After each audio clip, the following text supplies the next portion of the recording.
About 2 years ago, ESA, together with the Science Museum, decided to run a new project inspiring new student community about space and what space can mean for us in our daily life. And we invited fashion schools in Europe based on the same nationality as our new ESA astronauts. Not only should the students be inspired by their missions, but we also challenged them to use wearable technology, reflective material to help search and rescue team, absorbent material that could help you remove excessive moisture, or trekking device. And this is, for instance, athletes that would like to help improve their performance and see how they are performing in their movements.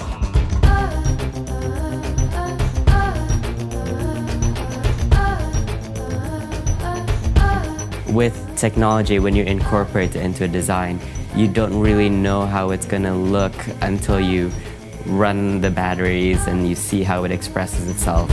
I think that we could be lovers.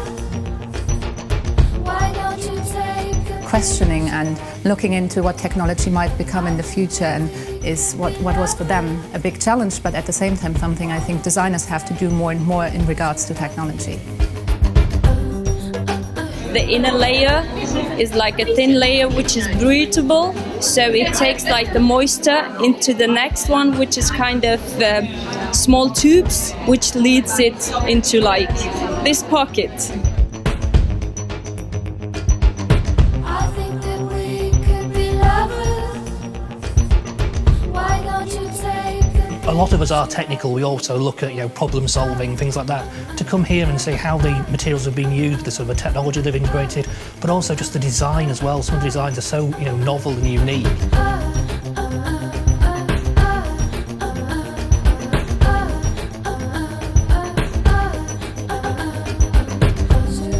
So at this point, we have been able to visit 5 different schools and be presented to their design and their concept of how they see the integration of a mission of an astronaut and a wearable technology.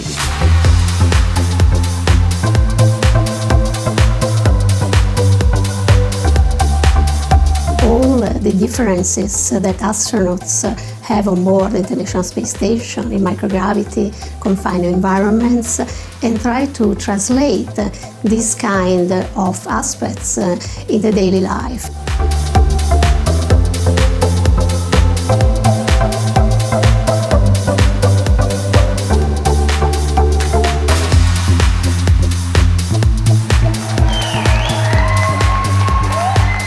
Space is exciting, science is exciting, and technology is exciting. There's a lot more careers out there to do with science and technology and engineering than just doing the bog standard, being a scientist or building rockets or building cars and stuff like that. There's a whole other level.